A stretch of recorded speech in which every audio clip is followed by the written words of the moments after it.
Alright friends, welcome back to the channel. It has warmed up, which is a good thing, but the garden is just actually quite a mess right now. I'm stepping all over leaves. We've got to get out here this weekend and cut the grass, do some normal stuff. I have some sad looking kale that was under one of the beds over here that has my tomatoes that are coming through, and I was like, I gotta get these little kales moved. They didn't really take off over there in that bed because the bed just kind of started doing its own thing. So I was thinking about putting them back over here. As you can see, I have some serious bok choy going on in the garden, but there's an empty space over here in the corner. So I think I'm going to utilize that for one of these plants. Alright, so I didn't bring out a shovel. I probably should have, but that's how it works for me. I just get out here and start finding things that need to get done. So I'm just going to put that in the hole right here. It's a nice space for it. I'm hoping that it will survive. It's kind of got a little bit of shade over here. I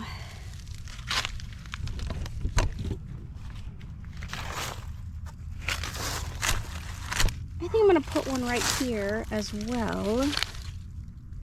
Looks like a Rogue tomato's coming out. I don't really know how I feel about these Rogue tomatoes. They're not really producing large tomatoes. They're just tiny tomatoes. I'm absolutely grateful for what I am getting. All right, there's another kale, and I gotta find one more spot. All right, so this bed right here, I was pulling out the arugula. I think I'm just gonna pop it in right here. And we'll water it in and see how it goes. So this bed's looking really nice right here. More bok choy starting to fill in. Of course, I have nasturtium or nastrium everywhere. My carrots are starting to pop and look really great. This kale looks good. It's starting to come in. I did over here in this bed, I already went ahead and just planted some squash. I wanted to get some early squash this year. I've just been missing some squash, so. But over here, as you guys can see, I have placed a fairly large pineapple. This was my arugula bed. I'm starting to clean up the bed when I came home today. I just felt like really connecting with the earth and just being a part of nature, and so I started cleaning this section up. And what happened was, with this beautiful little pineapple, is that my aunt and uncle are moving, and so I went by their house. They're moving into a new subdivision. They're moving into a villa. We might do a tour through their new home, but they are renting a house currently, and so they have decided that they would like to purchase a villa, which is good for them. They're older, so I think, you know, whatever works best for them, I'm happy with for them. But when I came around the corner, out of their trash can was sticking this beautiful pineapple. Now, as you can see, this pineapple is very large compared to my hand. This pineapple was very sad looking, but reality is, friends, don't throw away your pineapples. There's no reason for that. I told my uncle when I saw it in the trash, I said, what are you doing? And he said, I'm trying to clean up so that we can move. And this container that we have it in, it was a ceramic large container. He's like, I can't pick it up and move it. And I was like, you're not picking it up and moving it anyway. We're gonna pick it up and move it for you. So he just wasn't thinking. He was just trying to clean up and just didn't think that he could move it, but he forgets we're a team. But I just was like, dude, do not throw this pineapple away. Now, it's definitely a little neglected, but friends, I think it's gonna do really well back here. So let's just see how it goes. I'm really excited to kind of revive this plant and bring it back to life. And you know, if you know people that are moving and they have plants, work with them to get some plants from them, or just let them know that you'll help them. especially like older people, I think that they forget sometimes that they have support and love and help. And you know, I really would have loved for my aunt to take this to her new place, but she has another pineapple plant, and regardless, when I get some extra pineapples, I'll be sure to share with them.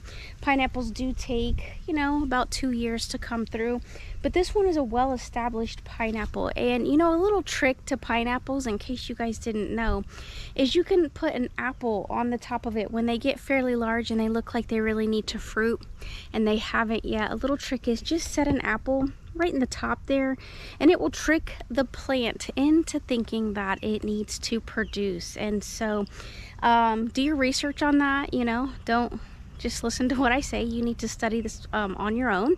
But I think that that's just amazing. These plants are great, and in this economy, any food that we can bring in is so important. And what goes better with my bananas than some pineapple, friends? I love having pineapple, banana, papaya smoothies, you know, and that's all coming from my beautiful garden. Throw some greens in it. It makes for just such a great drink. All right, so speaking about papayas, my papayas actually survived. I'm really shocked with that little bit of coldness that we had come through.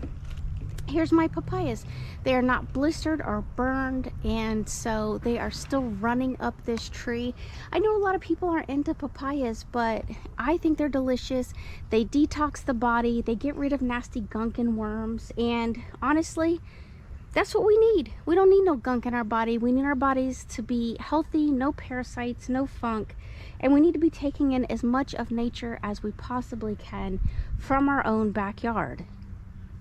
So today, since I have so many mustard greens that I just need to get through, I am going to cook a big thing of mustard greens today because I can put them in the suck and seal bags. I had to order some more today, so I placed an order with Amazon so that they'll deliver them, but I have enough to do this big batch. Now, you guys have seen me do collard greens, mustard greens before, but as you can see, they're just falling out of the bed over here, and they look a little wilty because that frost came through, but I really just need to get out here and clip them and clean them up. And so that is actually what we're going to be eating today. I made some black-eyed peas, and so we're going to have some mustard greens and black-eyed peas and a little bit of cornbread to go with our meal. And so I'm really excited to be able to just be pulling in groceries from the garden. All right, friends, so what a blessing to be able to go out into the garden and just eat the delicious goodness that God has brought to us. So I took those peppers and I have put them in our food tonight. We are eating the mustard greens, a homegrown black-eyed peas, and those peppers. Come check it out as your bonus, not bonus. All right, there it is, friends. It looks so good and so delicious. I cannot wait to be enjoying this meal later today. And again, I just want to be encouraging each and every one of you to be growing your own food, because this is the goodness that you can get out of your gardens.